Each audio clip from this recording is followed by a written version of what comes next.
Appreciate it, Dad. All right, Kelly, you're up. All right, I'm ready. I'm going to tape it just so I have it, you know. All right, and Prescott E-News, can you guys hear me with your microphone? Because it's like way down here now. It's somewhere there. Well, it's great to be with you guys. I mean, looking around, there are so many familiar faces, people who have fought for conservatism, who fight for faith, family, and freedom every single day.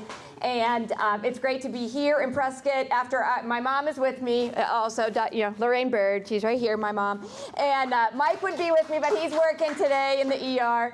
And we had quite a tumultuous trip up here from Havasu. We started yesterday. We thought we could get all the way to Prescott. We were going to have breakfast with a few people. We were going to come here. We were going to have lunch with a few people.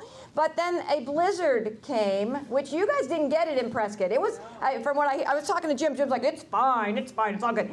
But between the outside Kingman and just beyond Ash Fork, it was whiteout conditions, so we stopped in Seligman and we stayed in one of the historic Route 66 motels, certified in 1932. A little bit of an update. Our room was the Lakers suite, painted with yellow and purple walls and pictures of Kobe Bryant. So very, very interesting to not be at a Nickelodeon hotel and see that, or something, you know, something of similar. But it's very, very wonderful to be with you. I love to see us joining together as Republicans, as conservatives, and being able to see each other's faces, be in the same room with each other, and be able to live our lives and take the risks that we want to take in order to be able to live fully without the government telling us, no, we cannot do it. And this is the first meeting that I've been to since I was reelected chair 1 week ago today. So it's a pleasure to serve you. It's an honor, and I appreciate you. It was a tough battle there on Saturday. But you know, we ultimately came out ahead 42 votes. And if you remember back in 2017, when Jim O'Connor challenged Jonathan, it was 37 votes. And the election went very well. I thought the meeting was very visually nice. There were a few interruptions, but I think that allowing people to have their free speech, let people see about those people, which was great. And we were able to move forward and get the business of the body done. We were able to pass about 10 bylaws changes, I think, which rarely happens. You guys know that? We rarely fix our bylaws. So I was very, very proud of the body to get that done. And as Jim mentioned, every resolution that was submitted to the body was passed by the body. With the bylaws changes, you have to get a 2/3 vote to be able to change the bylaws. With the resolutions, it's a 50% vote. And I will tell you, because listening to you earlier about the 3 censures that were handed down there at the meeting, and I will tell you who's mad about it. I mean, the media's mad. The establishment is mad, and I want to urge you all. The way that we combat these Alinsky tactics that are used against us is to stand strong and refuse to be shamed. When I hear Republicans say, oh, it's so embarrassing, it's so embarrassing, the GOP did this, it's not embarrassing. That is what the body wanted. And when our elected officials, some are elected officials and some are representatives, I think Karen's a representative, I think some of the others are just elected officials, but when the traditional means of being able to tell your employee, because remember, they work for us, about your unhappiness with their performance fail, when phone calls fail, when emails fail, when text messages fail, when letters fail, when trying to make appointments at their office fail, when writing letters to the editor fail. I mean, it comes down to how can we get the message across? Now, what I would like the people, those 3 that got the brunt of it at this meeting, I would love for them to actually sit down with us and have some conversation rather than just denying that everything that is problematic doesn't really even exist and that we're just dismissed. Because if we are able to do that, then that's how we become unified. That's how we get things done. We help put them back onto the path of correction. And believe me, there is a spectrum of Republicans, but we all believe, I think we all should believe in small government, low taxes, personal responsibility, and following the Constitution. And if we rally around that and we bring people back into the fold when they stray, we will win. But if people who are just, I don't know if they, are too high and mighty, I don't know. If they won't ever listen, it makes it very, very hard to unify. I think we reach out to unify all the time, but I don't see much from the three that were censured. I've never been reached out to by any of them, sadly.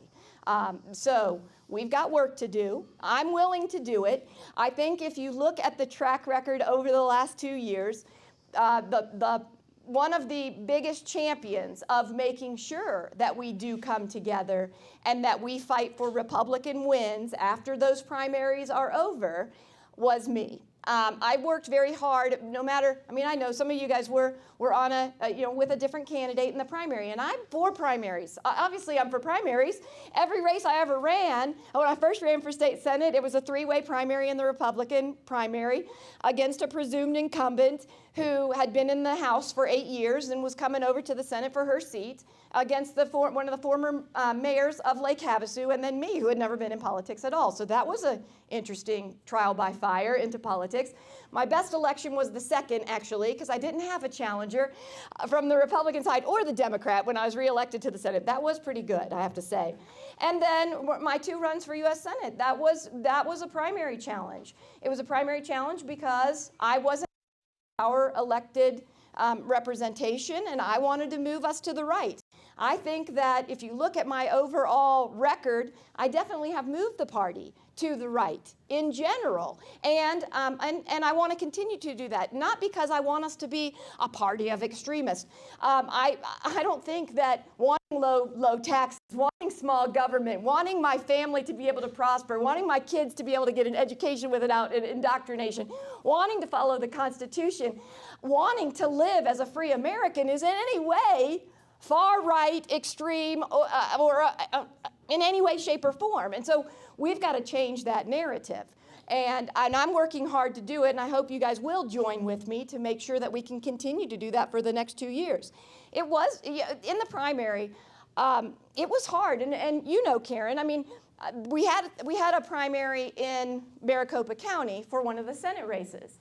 And Nancy Bartow is my friend. She's my mentor. She's the person that really took me under her wing when I got into the state Senate, and she was running against another senator that was a friend and a fine lady, but I couldn't take a position even with somebody who is very, very important to me because the body didn't want me to take a position. I know there's rumors out there and innuendo that we took a position in the U.S. Senate race, and it simply isn't true. Before there was a competitive primary, there were events that we did with Martha McSally. We did help her to meet people just like you all across the state. But once there was a challenger, then we offered both of them the same things. We offered them access to data. We offered their teams to be trained, to be educated how to use that data, how to use the equipment, and let them fight it out. No, I did not call for a debate, okay? And I'll tell you, I learned about that myself because I wanted to debate Senator McCain. I wanted to debate Jeff Flake. I wanted to debate Martha. I wanted to debate all of them, plus Ann Kirkpatrick, plus, Kirsten Sinema. But what I learned during that time of wanting the debate, just because you want something doesn't mean you're going to get it. And by the time we got to Martha's, we were still demanding that we wanted a debate, but I knew that it was never going to come to be. It was more a tactic, a political tactic. And so, this time, I think that we had, Daniel was kind of a novice in the political realm, and he was hoping that it really would happen, not understanding the tactical side underneath running a political operation. I'll just tell you that the Republican Party of Arizona, it's unlikely that a primary debate will ever happen Mostly because we can't put our candidates into a safe environment where they can talk just to us as Republicans, tell us how they feel, what they think, how they'll legislate, without the slime, sorry, not in this room, but in our party, taking that straight out to Bram Resnick, to Yvonne Wingett, to CNN, to MSNBC, in order to attack our own people. And so that to me is sad, because I would love for us, the body, to be able to see our candidates head to head, side by side, in a safe environment with Republicans, so that we really got a better picture and got to know them better. But right now with the atmosphere, I just don't think that it's ever going to happen. But I did urge both candidates to approach other groups, like the Rotary Club, or Kiwanis, or the Lions Club, or one of their local chambers of commerce, to say, we want to sponsor a debate, and let those groups bring the people. But it didn't seem like, I mean, that kind of fell on deaf ears. And so we're going to have primaries this year, folks, okay? And I think 2020, okay, two things about 2020, well, probably more than two about 2022, but two on the top of my head. One, 2022 is going to be the most challenging time for Republicans in our 165-year history. Okay, it is going to be a challenge because people are mad. They're mad about COVID. They're mad about shutdowns. They're mad that Trump had the election stolen from him. Well, I guess I should say we, but people are mad, and they're like, we're not giving any money to the Republicans. We're leaving the Republican Party. We're doing this, that, and the other. So it's going to be a challenge to bring people back into the fold and to build that unity. It's going to be hard. There is no doubt about it. But there are bright spots for 2022 because people, donors, and supporters who in the past have sat out the primaries. Because I can tell you, I've made tens of thousands of fundraising calls over the years. And when you call some of the big donors, they'll just say, I'm going to wait till after the primary and I'll support you if you win. Okay, so they don't realize how important the primaries are.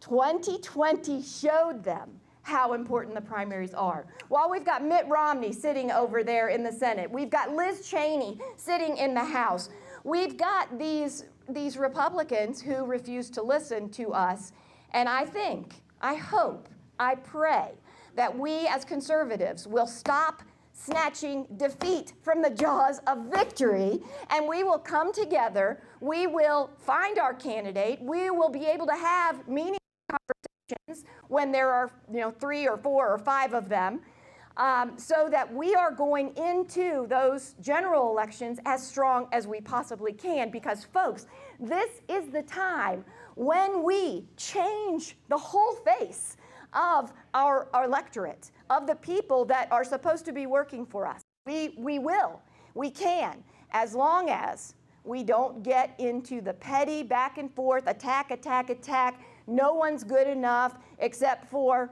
XYZ, maybe it's yourself, maybe it's somebody else. I do joke, because I love some of the things that libertarians do. They have some good ideas, but I always joke, I'm not pure enough to be a libertarian. The only one pure enough to be a libertarian is that same person. They really have, it's not really high standards, it's just high expectations for something that's unrealistic. But we as Republicans need to find the most conservative people that we possibly can, who can get elected. The novice political candidates, yes, they're going to exist, and I encourage them. But I would encourage them to start at a level where they can win. We put, so down in Tucson, we had CD2, because remember, Martha left her seat, she went and ran for the Senate, was appointed to the Senate. So we had that CD2 spot open. There were 5 Republicans that were there. They're all good people, nice people. They did pretty good about not attacking each other, which I was proud of. But I had conversations with each and every one of them about how much Republican talent was concentrated in just that race. Because once the primary was over, then there was nowhere else that we could plug them in. I want people to, we need to help them evaluate where their strengths are. When I first ran for the state Senate, people asked me, why didn't you run for city council? Why didn't you run for board of supervisors? Why didn't you run for school board? I had already been on a school board, just so you guys know. But I said that my talents and my blessings and my ability right now in my life are best suited for the state Senate, because at that time Obamacare was right there pushing down on all of us. There was no conservative physician or conservative healthcare voice at all in the Senate. There were two very, very liberal, crazy in my opinion, Democrats in the House who had become the voice for healthcare with the other legislators, with the staffers, and with the media. So they were controlling the message, and there was nobody with the expertise in healthcare that I had that was in the Senate. And so I said, that's why I'm running for that job. So we have to get down to that with our friends, with the people that we support for these primary roles. And we have to try to spread that talent out. I have to tell you, it is amazing, and it is a blessing that we kept all of those offices down ballot, because we weren't able to keep Trump in the White House, whether you think it was fraudulent or not. So I can't wait to see what we're going to find. We lost that Senate seat, and we might find that seat too there was funny business. So we'll see. But we kept our congressional delegation. We shored up our legislature and kept that majority. Despite, Karen, there were millions of dollars put into races that candidates at the state level were used to spending $50,000 or $60,000 to be able to maintain, and thought that they had the war chest that everybody would be afraid of. Those Democrats thought that they were going to do the Nevada and the Colorado plan right here in Arizona. And together, we thwarted them. But imagine if they had taken not only Congress and the U.S. Senate and the White House, but they had taken the state Senate and the state legislature, and that we had lost those board of supervisors in Maricopa County, that they had taken the county attorney in Maricopa County, because George Soros money came right in there, folks, and was trying to steal that seat to do what they've done and destroy our place, like they've destroyed places all around the country. We were able to get rid of Adrian Fontes, even though he just went to Tucson. But yeah, we're going to keep an eye on him and replace him with a Republican. But if we hadn't utilized the resources that we were charged with using with accountability, then we would be in horrible shape going into 2020. I mean, I know it's pretty easy to get downtrodden right now with all the crap and garbage that the Biden administration, I don't want to say it's him because he doesn't have the wherewithal to do it, but the people that puppet him and put orders in front of him so that he can X his name and they can finish it for him, are appalling. Everything from healthcare to education to women's sports to foreign oil dependence and beyond, opening the borders and just welcoming everybody in. Those things are easy to just say, oh my gosh, I got to throw up my hands and give up. Well, I know everybody in this room is a fighter. Everybody here is going to fight for America, fight for liberty, fight for freedom, and fight for our great republic.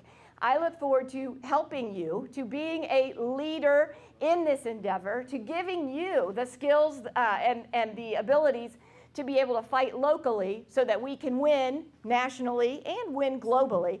Because, as I've said before, together we're strong, but when we're unified, we are unbeatable. So I'll leave it there. I know you guys have a lot of questions. I look forward to them, but thank you for letting me serve you for 2 more years. I'll let the boss ask the first question. You want this? Probably the biggest disappointment in the Republican Party is the lack of people standing up and fighting against what's going on in our country. So where are these people? And we know, you mentioned Romney and these other guys. I don't consider those Republicans. And I look at that thing, but there's others that should be standing up and speaking up, and we're not hearing anything. And that's what's getting everybody discouraged about being a Republican, because where are our people? Right. Why are they not fighting? Why are they not speaking out? Yeah. And so what do you think is the answer to that? So if you guys in the back can't hear, basically the question is, where are our Republicans that are strong, that are standing up against all of these things that we find so appalling and so offensive and so destructive to America? it's politics in some sense. Believe me, a lot of politicians don't want anybody to say anything mean about them. They don't want mean tweets.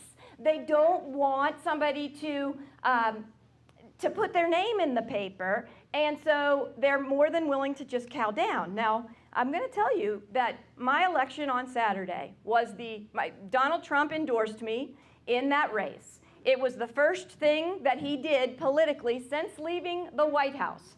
They were extremely engaged. He and his new team in the office of the former president, they were very engaged because, as I said in my speech there, we had a decision to make. Were we going to show our state, the nation, and the world that we were an America First Arizona, or were we going back to the dark days before Trump? Okay? And I hope, because, a lot of people are like, I was on James T. Harris yesterday, and he's like, it's bad. They're talking about you in CNN and in the New York Times. And I said, James, you told me never to talk to them, so why are you talking about them? But they want to create something in hopes that me in particular in this instance, will just back down. What I hope is that my election and the ability for us to be in America First Arizona gives other states strength, and that I can shore them up, that we can shore up the chairwomen, I don't know, the chair people, and also the national committee man and committee woman from each state, because that shores up the RNC. Okay, we want them to know we're supporting them, we're holding them up, and we don't give a crap what CNN says. And I tell people, what do they think they can do to me? They can't do anything to me. And if you are beyond their shame, obviously if you do something wrong, you should apologize to the people that you care about for doing it. But you shouldn't allow people to shame you for doing what's right. And that's what the left, that's what the establishment, that's what the media tries to do all the time. I'd love to show up Ronna. Ronna, I like Ronna. Just so you guys know, I got a radio show yesterday about Ronna. I think Ronna is with the president. She was with the president. That's a political body. The president's out, so now there are other people pushing on her to do different things. Well, I want to push on her to stay America First. Stay in Trump's good graces. Don't go the wrong way. And at our level, at the state level, as well as nationally, there's corruption that is there. Not so much of the leaders, because you're the face of it and it's a lot easier to kind of find it, but in the staff, in the consultants, I call it the trough. Okay, so Arizona, for years, had a financial trough, as far as I'm concerned, at the Republican Party. Money came in. It came in from the governor. It came in from the lobbyists. It came in from APS. And if you were the right guy, then you could feed at the trough. If you were the right pig, you could just suck it all up like a good little fat pig. And now, my 2 years, I didn't want those pigs. I wanted people who had skills, talents, and abilities, who told me what we would give to them and what they would return to us. There were no secret handshake deals, hundreds of thousands of dollars that just went out to someone's friend. And we had about almost $24 million that went through the Republican Party of Arizona. And when, in our state, the people who had fed at that trough for years before didn't get a bite of the $23 million, they wanted to take me out, and they still do. Believe me, I'm getting texts today. Oh, the Koch brothers people, they're sending out texts to the state committee saying, ooh, tell Kelli Ward we want an audit. Ooh, tell Kelli Ward we want an audit. Not an audit that Karen's doing, which is the important audit, but an audit of our own election. That, I would love to do an audit, but the rules that are in our bylaws, in statute, and in Robert's rules don't provide for that. And so, you know, the analogy to me on that particular issue is that you're playing a game, you're playing football, you're out there, you get all the touchdowns, you get all the field goals, you get all the extra points, you won the game. And then the losers say, wait, we want to review the tape because I don't think you got as many runs batted in, because they're playing a completely different game. We will have audits after this election because on Saturday we did pass a new bylaw that says there are opportunities for audit. But we have to create how you judge an election. You don't just make it up on the fly, and you certainly don't let the people who lost the election, many of whom are never Trump people, just so you know, not that maybe the people that were the candidate, but definitely the people behind the candidates, take over the role of the party. I'm not going to allow it, just so you guys know. I'm not going to go by mob mentality. I'm not going to be bullied and cowed into doing something that is against our rules just because somebody else wants it. If 2020 taught us anything, if it taught us anything, when we change election rules before, during, and after an election, there's trouble. And I'm not going to have it in a party. So that's that.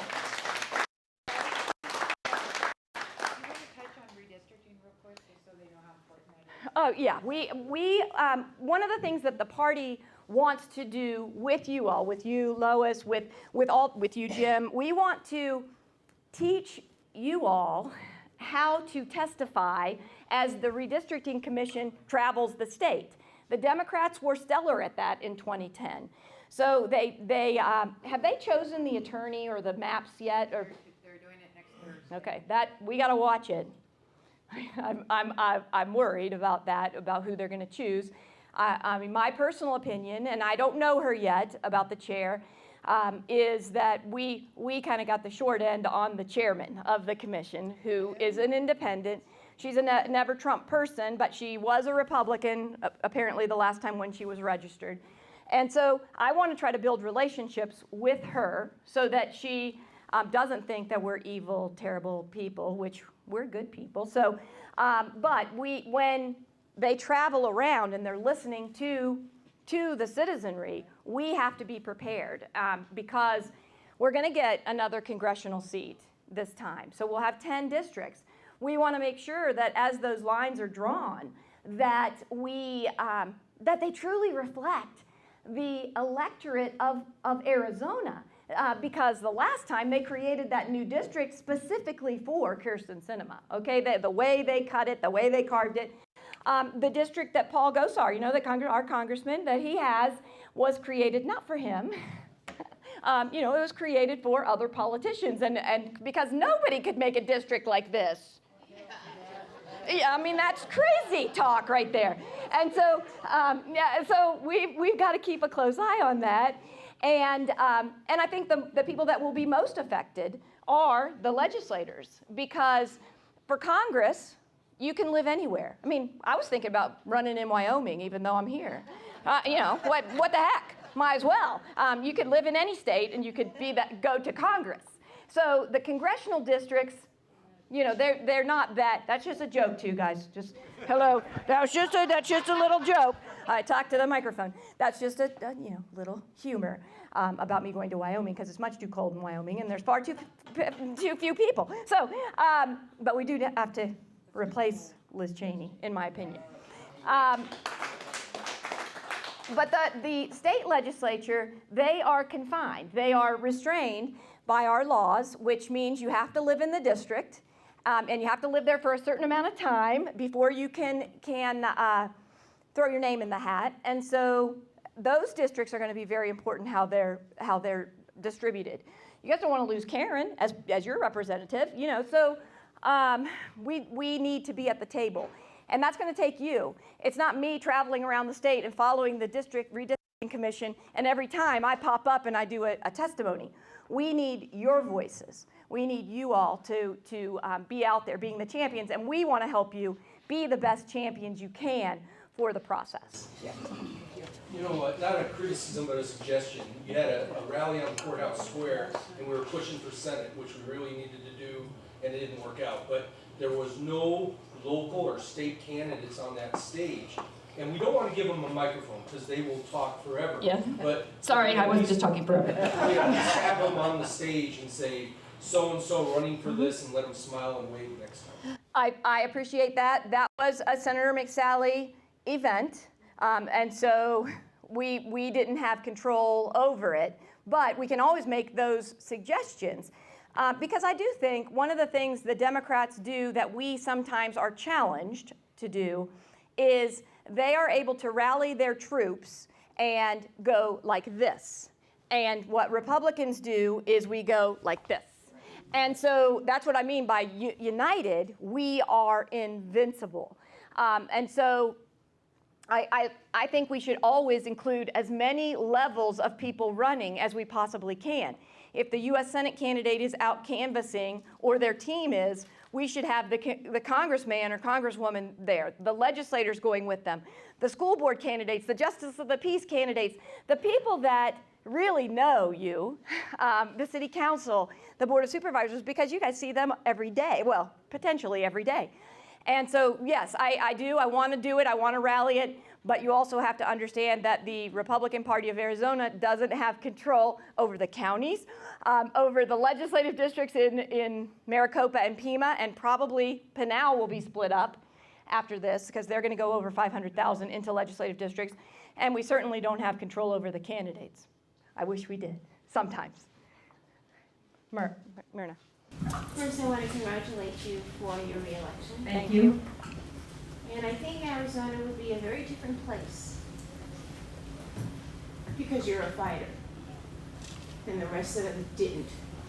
They sat and they did nothing. The day that Mayor Giuliani came, Governor Ducey was there with the Democrat, Katie Hobbs, elbowing her. And he ignored. I wish he was really elbowing her, but he was elbow bumping her, but yeah. And he ignored the call from President Trump. The problem is you can talk everybody can talk all you want about your new laws and this and that. Frankly, I think it's too late. The Republican Party as a whole did nothing when we saw Seattle burn and Portland. They did nothing. They do nothing as a group. They're cowards. We know those who are aligned with China, and Ducey is one of them. I listen to the news, and it scares me to death because the state of Arizona is now blue. The legislatures have no virtue.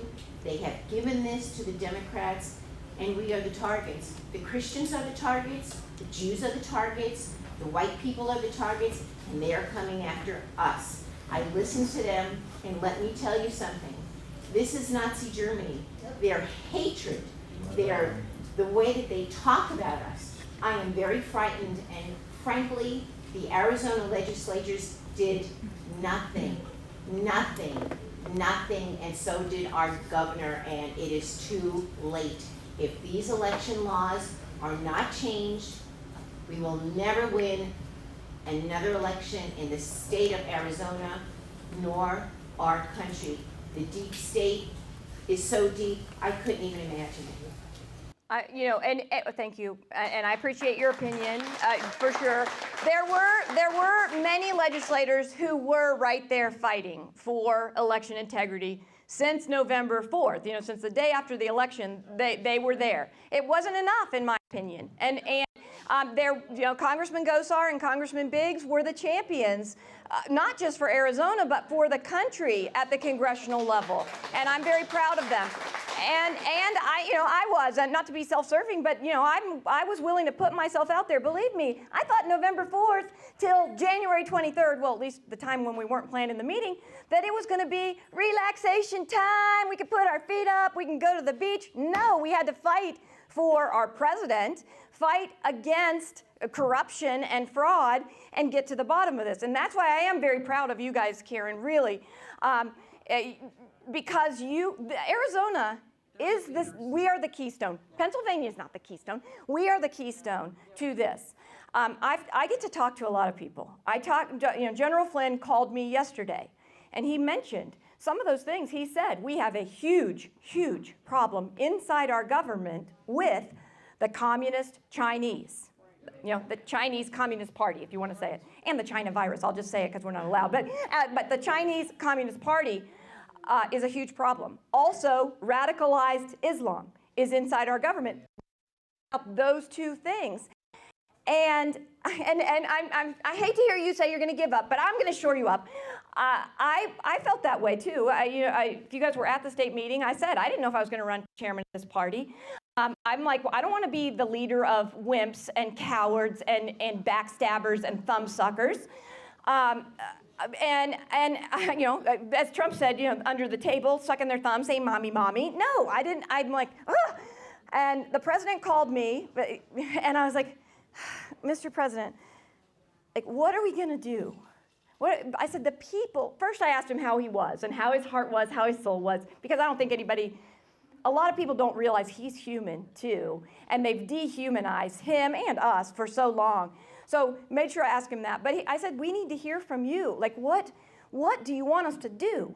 Are we going to save the Republican Party? Are we going to bring our 74 million strong into the fold? Or, I mean, are we looking at trying to do something else? And he didn't directly say, but he said, you run for chairman of the Republican Party of Arizona. So I took that to mean we're going to save the Republican Party. We're not going to let it go the way of the Whigs. We are going to show across the state with each one of these state party elections, with our primaries in 2022, that we are the America First Party that so many typical politicians, so many media talking heads, so many crazy radical Democrats, socialist, communists fear. And that's how we're going to win. But you know, one of my jobs, one of the reasons I do the daily update every day, well, weekdays, is because I want to give people hope and strength and positivity. Because I felt that same way. I felt disappointed. I felt downtrodden. I felt depressed. And believe me, depressed is not easy for me. My mom will tell you. I'm just a happy, bubbly person most of the time. And so I want to be that inspiration and not to people, because we have to actually do the follow-up. And I think one of the powers of the Republican Party, especially if you look at the makeup of the executive committee of the Republican Party right now, it's awesome. I'm just going to tell you, it is awesome. It is conservative. There were still a lot of people left the last time who wanted to harm the Republican Party because they wanted to harm me. Not because they didn't like Republicans. They like certain Republicans. Maybe some that got censured, but they didn't like me, and they didn't like my leadership, which is in the same way Trump is between you and them, I'm between you and them. I'm more than willing to get attacked by the press because I'm going to protect our Republican, I'm going to protect our brand, and I'm going to fight like heck for what we believe in. So we can't give up. But one of the things the party can do, and you know, Karen doesn't always like it, you know, because my job as chairman is to rally Republicans, constituents, for Karen or for Sonny Borelli in my district, and rally them when people are doing great, and then pressure them first privately, and then if we have to, a little bit publicly, without attacking them personally, but just saying what we want. That's the power of the Republican Party that's united. That's why the left and the media want to destroy that unity. But that's our power. That's our ability.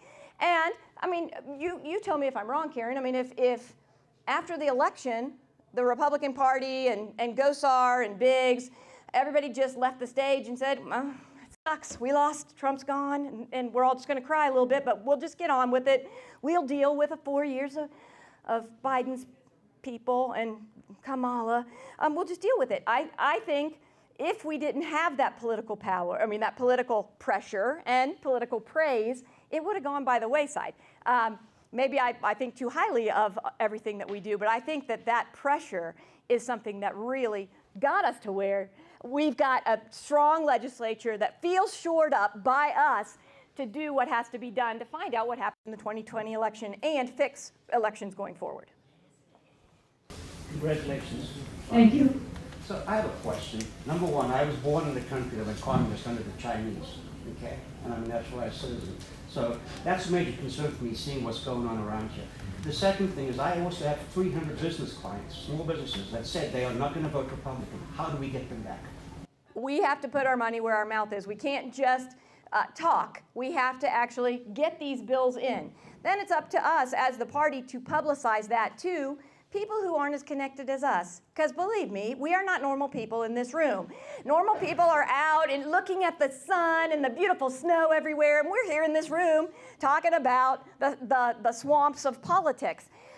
Which is good, because those other people who are out there right now hiking and smiling and taking selfies need to ask us which way to go. And then we have to have objective things to tell them that were accomplished at the local level with the city council or with the board of supervisors, at the state level with our legislature, and at the national level, so that we can convince them that while some people are just all talk, the vast majority of the people that we're supporting are actually acting to keep our country great.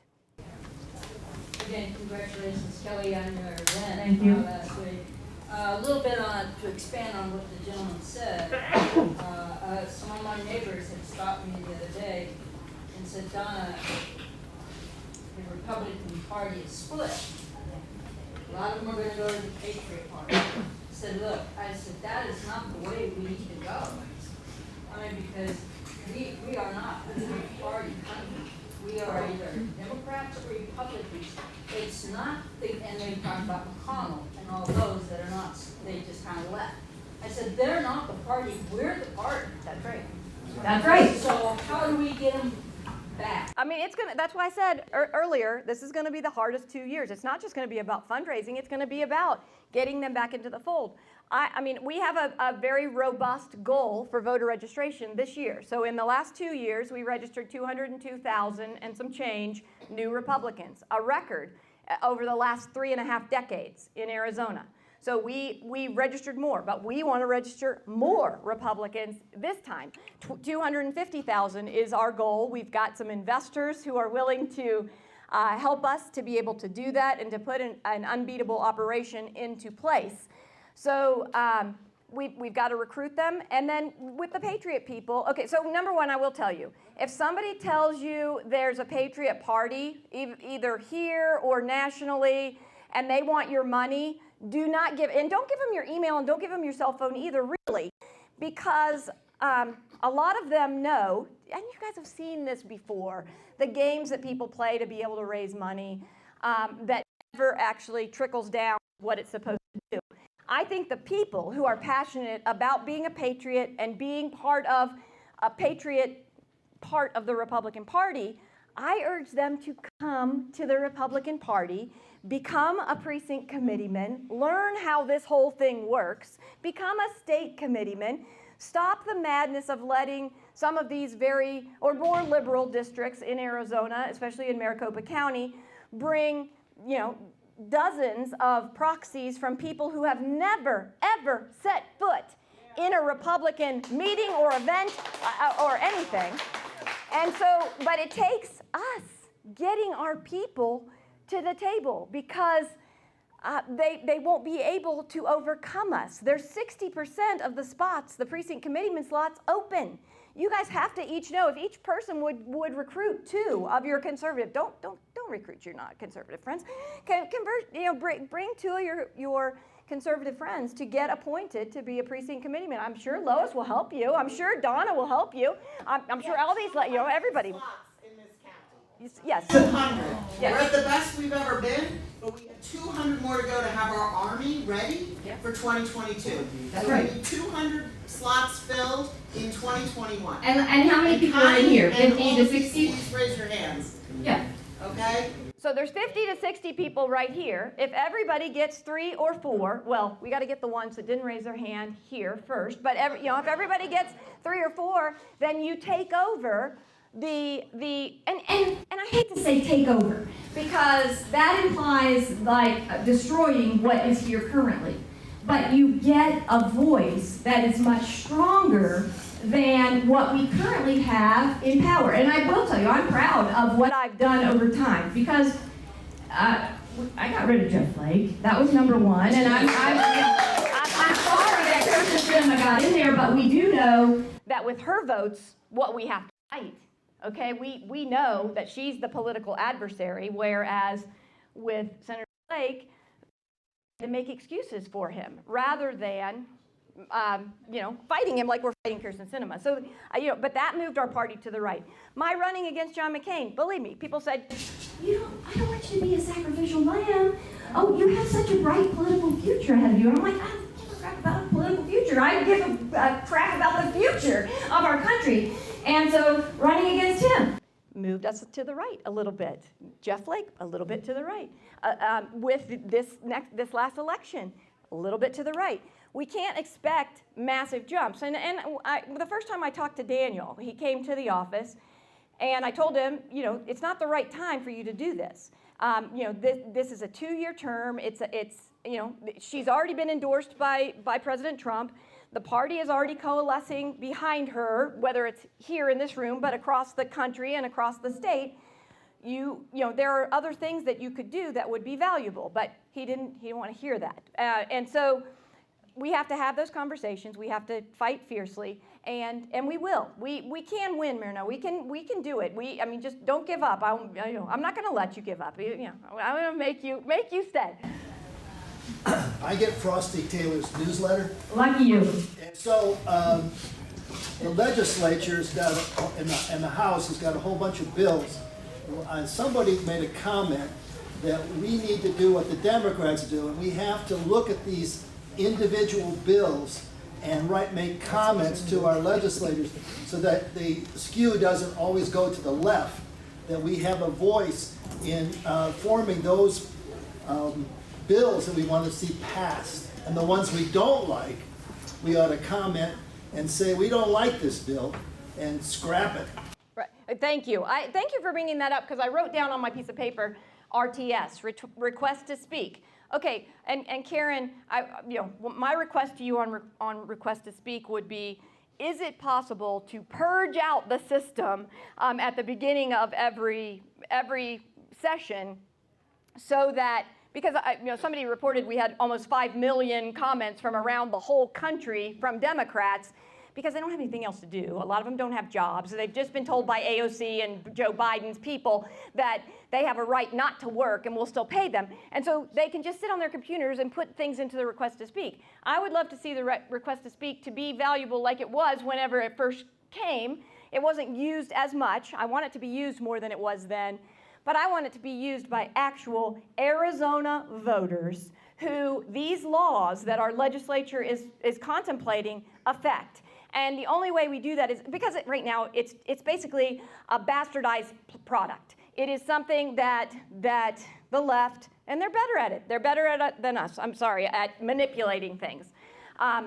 First it started with emails. And you said, I haven't answered all the emails because there's thousands of emails that come in. And they're all spam. They're all just copied letters that are exactly the same from the Sierra Club or from PETA or from whatever, radical leftist item of the day is. But now they're doing it with the request to speak and getting that entered into our records in abhorrent. I want the Democrats in Arizona to be able to weigh in. I don't care what the people in Massachusetts think. I don't care what they think in New York or Seattle or Chicago. I don't care what they think of our laws. I care what we think of our laws. And so that would be something that I asked, because somebody called me and said, can't you get them to do it, the IT people? I'm like, why would they listen to me? But I think they will listen to legislators, because don't you think it's become almost not useful? Part of the problem is you, to be in the RTS system, you have to physically come to the Capitol at least one time and sign into the kiosk. And what happens is you've got Sandy Barr from the Sierra Club and PETA people and everybody else. Is she still there? Yes, she is. And they literally come in and sign in hundreds of people. And then it's actually them that's doing a lot of this. So, that's right. So trying to purge that, with all due respect, is not going to help, because they'll just redo it again. However, what we could do is fight fire with fire. So if any of you are not able to come to the Capitol and sign up for RTS to get your name in there to begin with, then we can certainly work with our state party, with Lois, with Rose, anybody else. We can get your information, and those of us who are down there at the Capitol, we'll make sure you get signed up. And if each of you can, if you really want to combat the Democrats, please each of you create 100 to 200 fake profiles with fake emails so that you can get those added into RTS too, because I don't think that the 5 million or 5,000 or 500 of the Democrats weighing in are actually real people. So, that's kind of a little bit facetious, but I see all the bots on social media. You guys see the people that created an account on Twitter in 2011 and have 5 followers and never tweet anything except for to attack the Republican Party, to attack one of our senators, to attack the president, or to attack me. That is the Democrat apparatus, and it's also the establishment Republican apparatus, sadly, because they sometimes converge on some of these smear tactics. And so, I would like it if we could at least figure out how people are in Arizona that are able to weigh in on that and put the other people somewhere else. That was my point. You should be able to, because you have to enter a name and an email address, and those names should be listed somewhere in our citizens. And if they're not, then they shouldn't be allowed to be on. Yep. Show your voter ID or your driver's license, then you're going to count. That's it. Kelly, I know you talk about 2022, and Karen, you did too. To Chris's point, we cannot have Katie Hobbs as our next governor. And so I think we can't have Katie Hobbs as anything. Anything as dog catcher. And so what I really want to hear is who you're thinking about governor for our Republican ticket. And what can we do to push that peanut ahead? Yeah, well, thank you for that question. Because Governor Ducey's termed out, so he'll be gone. I will tell you that I did get a call from Senator Rick Scott a few days after the election in November. He's heading up the NRSC now. He's the senator kind of that's in charge of raising that money. And he did ask me about Governor Ducey, because they want him to run against Mark Kelly. And so I said, Governor Ducey needs some rehab. He's had some problems. He's had some problems with these executive orders. He's had some problems with elbow bumping with Democrats. He's had some problems in his office with Kirsten Sinema, with her thigh-high boots and her purple hair, and Kathy Hoffman and the teachers' unions. And so, I just told him I don't think he would be a candidate that could win, that could unite the party, but that he needed rehab, and I didn't give up on him forever. I just said, 2022, that's not a good thing. You gotta and so I don't think he liked it that much, Senator Scott, but I'm gonna tell him the truth, because I see the whole political landscape, and some people do like Governor Ducey, his staff. No, there's people that like Governor Ducey, but I do think he needs some rehab with the Republican Party. He needs to come to the table, and I'm going to tell you, I hope he does for us. The last 2 years were difficult for me as the chairman, having a Republican governor who wasn't on our team as the party proper. Because I talked to other states in the RNC, and their governors are right there with their parties, and that's how they actually raise money. I had to go around the apparatus that should be part of our endeavors to win elections. And we were extremely successful, just so you all know. No matter what you hear, Frosty's briefs, because sometimes Frosty's briefs are actually what you should be wearing under your clothes.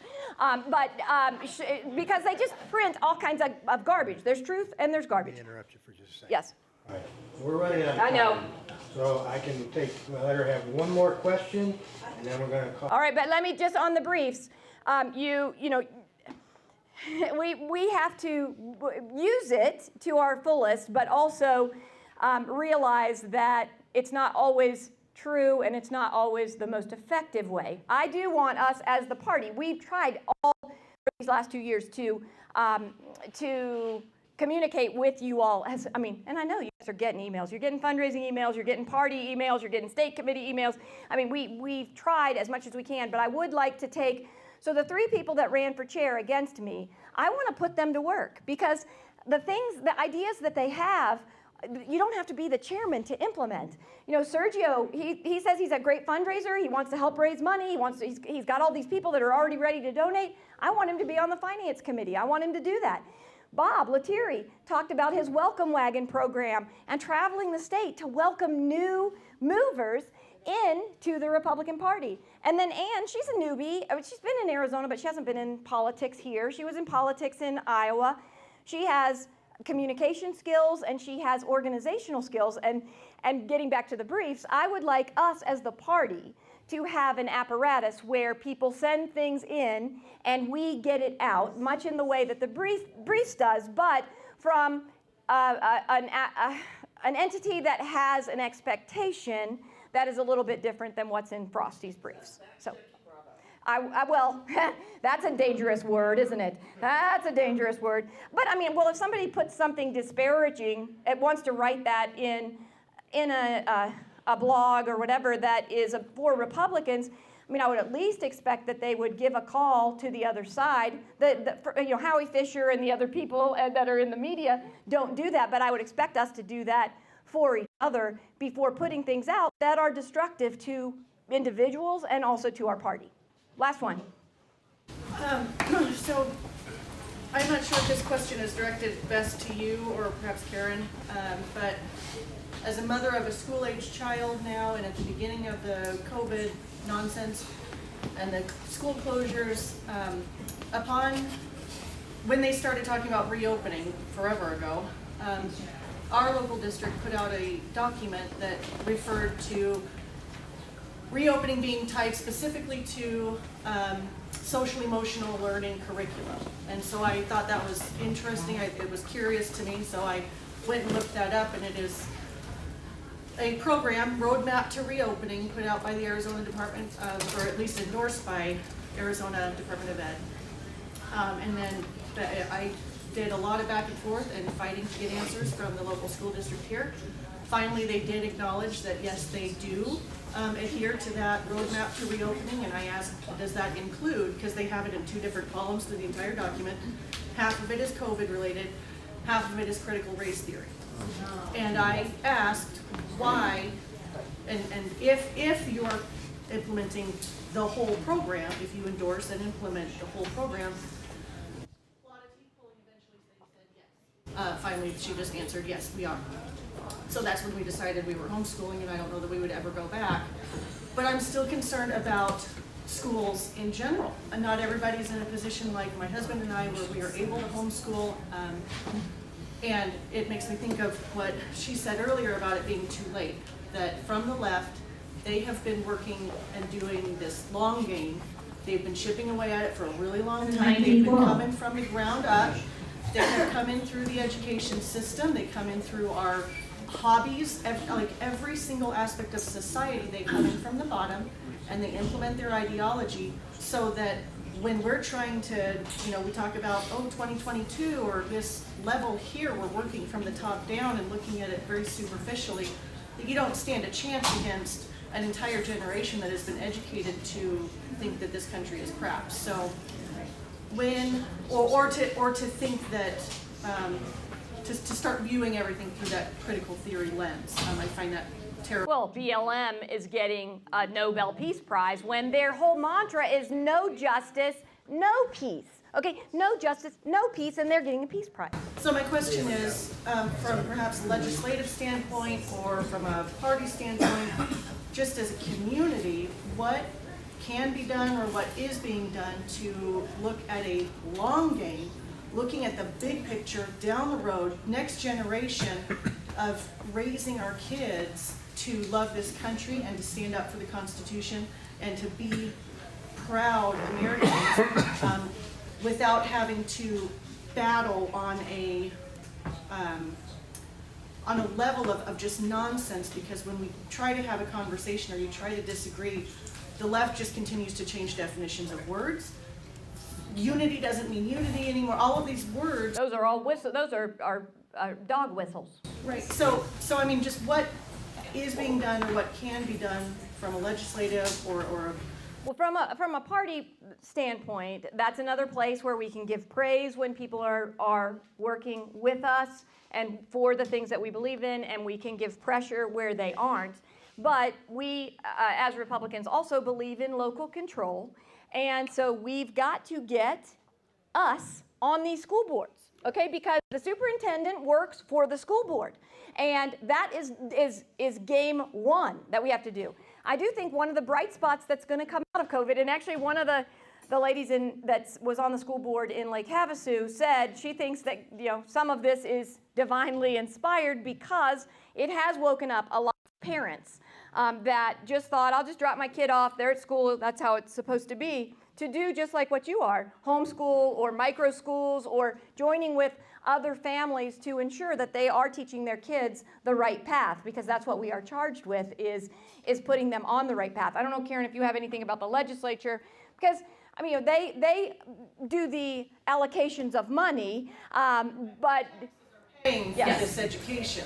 So it's yeah. So well, we're going to go offline because look, Jim's giving us the hook. But just believe us, we want a patriotic education. President Trump started the 1776 Commission. That is a good start, and they can't disband it, at least for 4 years. So we are going to continue to push that, continue to push the movement. I am so proud to work for you, to work with you, and let's win big in 2022.